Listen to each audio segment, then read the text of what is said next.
let's go.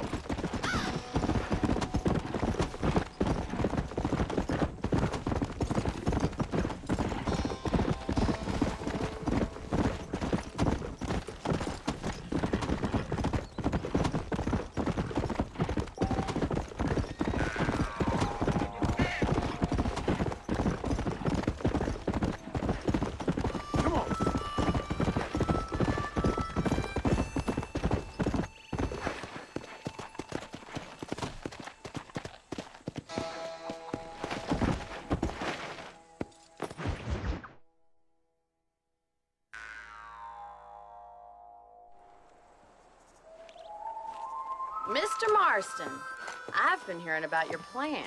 Have you, Miss McFarland? Yes, from Lee Johnson, to settle here and build a life for yourself. I'm afraid those aren't my plans. See, I already have a life. Well, I had one, and I'm trying to reclaim it. Or maybe what you could say is that I had two, and I'm trying to end one of them so the other can survive. You do so love to talk in riddles, Mr. Marston. Do you do that, I wonder, as a substitute for having anything interesting to say? Probably, Miss McFarland. Oh, call me Bonnie, you fool. Call me Bonnie. Miss McFarland, I'm married. I have a son. I had a daughter, but she died. Years before that, I rode in a gang. We robbed banks, trains, held people ransom. We killed people we didn't like. Bill Williamson was in that gang. Now, if I don't capture my former brother in arms, great harm will befall my family. Now, I don't suppose any of this is very interesting to you, but I hope it explains why I wasn't so eager to talk about it. No, I do understand. I had no idea. You poor man. Even in this new country, memories don't really fade. My father was an illiterate Scot born on the boat into New York. He never saw his homeland, but to hear him talk about it, you'd imagine he only ever ate haggis and wore a kilt. And he hated the English for what they had done to his great-grandparents that he'd never met. People don't forget. Nothing gets forgiven. That's true, especially when it comes to money. And you know, even now, after all his labors, my father's debts are still terrible. I worry every day about us losing the ranch. It would kill him. My father died when I was 8 years old. His eyes were, well, let's just say he was blinded in a bar fight south of Chicago. My mother died during childbirth. She was a prostitute, and he was her, well, I don't know what he was. So I was sent off to an orphanage and ran away and fell in with a gang. My word. What a difficult life you've lived. The leader of the gang taught me how to read, taught me how to see all that was good in the world. He was a great man in a way. But you killed people. Sure. And I've suffered for it. And that's the life I left, or tried to leave. Said too much, Bonnie. I'm an uneducated killer, sent here to do all I can do well. Kill a man in cold blood so that another man may do his part to cut crime in an area, and a rich man can be elected governor on the back of these promises. Civilization is a truly beautiful thing, Mr. Marston. Listen, can you help me? Well, I can try. What do you need, money?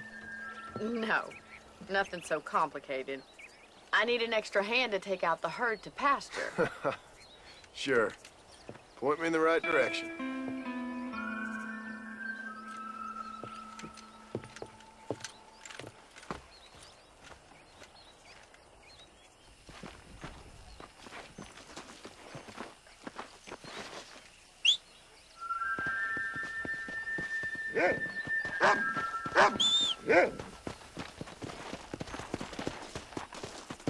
Right.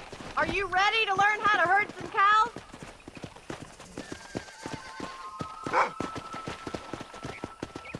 Giddy up! Thank you for telling me all that back there. It must have been hard for you.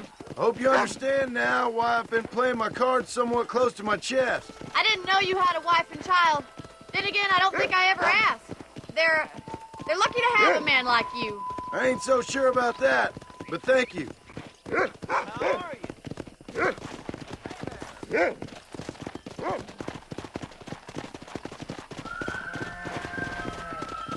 Come on! Nice job, Mr. Marston. He's got it. Come on. That's it. Stay behind them, Mr. Marston. Herd the cows down the road. Pretend you know what you're doing. Ain't that hard, is it? Hello. Whoa there.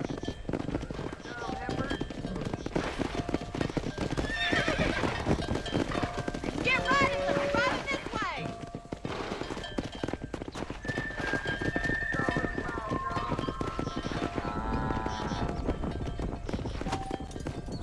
Come on.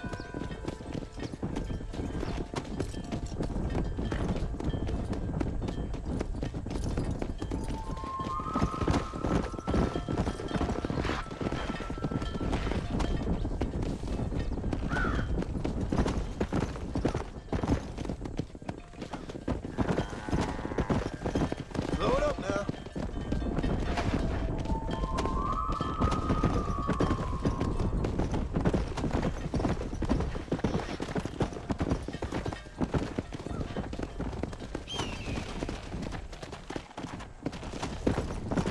Keep going, Mr. All Marston. right, let's move this large herd out to the far pasture.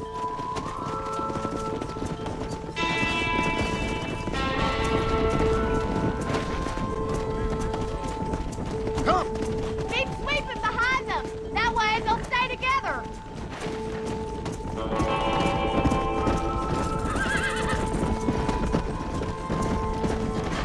Whoa. Watch for the runner.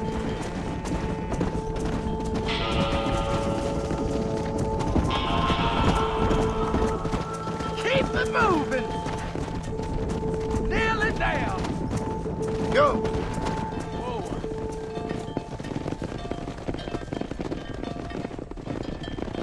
You're not bad with the herd. Ranching might be your true calling, Mr. Marston. Either that, or you were a cow in a past life.